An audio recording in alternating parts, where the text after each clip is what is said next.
வணக்கம் and welcome back to my channel. இன்றைக்கி நம்ம ரொம்ப ஆரோக்கியமான ரொம்ப டேஸ்டியான அவல் புட்டு எப்படி செய்கிறதுன்னு பார்க்க போகிறோம். இது ரொம்ப சாஃப்டாக இருக்கும் சாப்பிட்றதுக்கு.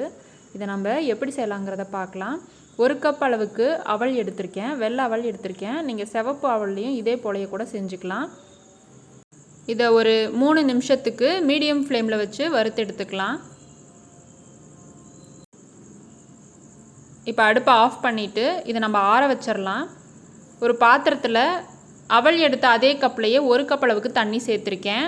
1/2 கப் அளவுக்கு பொடிச்ச வெல்லம் சேர்த்துருக்கேன்.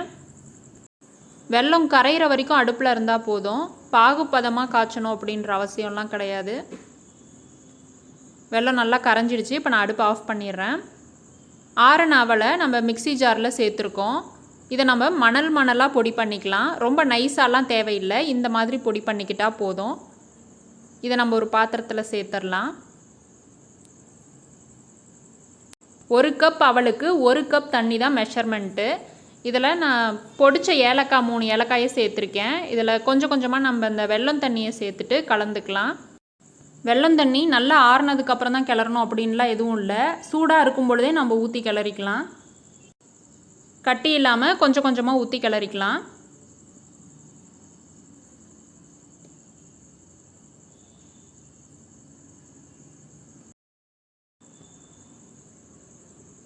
நான் 1 கப் தண்ணி எடுத்திருந்தேன், அது ஃபுல்லாகவே நான் ஊற்றிட்டேன்.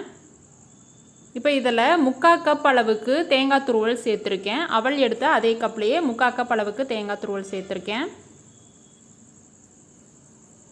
இதையும் சேர்த்து நல்லா கலந்து விட்டாச்சு.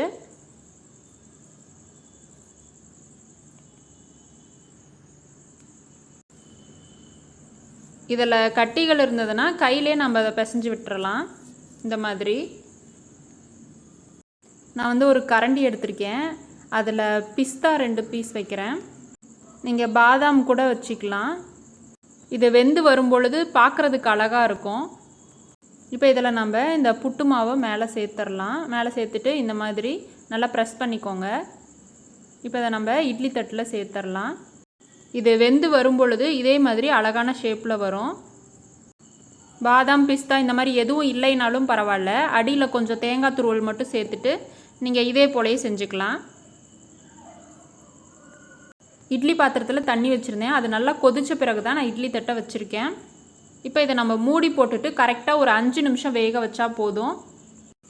இந்த அவல் புட்டோட வாழைப்பழம் சேர்த்து பிசைஞ்சு சாப்பிடும்போது டேஸ்ட் ரொம்ப அருமையாக இருக்கும். நிச்சயமாக ஒரு டைம் நீங்கள் ட்ரை பண்ணி பாருங்கள். 5 நிமிஷம் முடிஞ்சாச்சு. அவல் புட்டு சூப்பராக ரெடி ஆகிடுச்சு. நீங்களும் உங்கள் வீட்டில் ட்ரை பண்ணி பார்த்துட்டு எப்படி இருந்ததுன்னு சொல்லுங்கள். உங்களோட மற்ற ஃப்ரெண்ட்ஸ்க்கும் ஷேர் பண்ணுங்கள். இந்த ரெசிபி பிடிச்சிருந்தால் வீடியோவை லைக் பண்ணுங்கள். இது வரைக்கும் நம்ம சேனலை சப்ஸ்கிரைப் பண்ணலைன்னா சப்ஸ்கிரைப் பண்ணிவிட்டு கூட இருக்க பெல் ஐக்கானை கிளிக் பண்ணி ஆல்ன்ற ஆப்ஷனையும் செலக்ட் பண்ணி வச்சுக்கோங்க. தேங்க்ஸ் ஃபார் வாட்சிங்.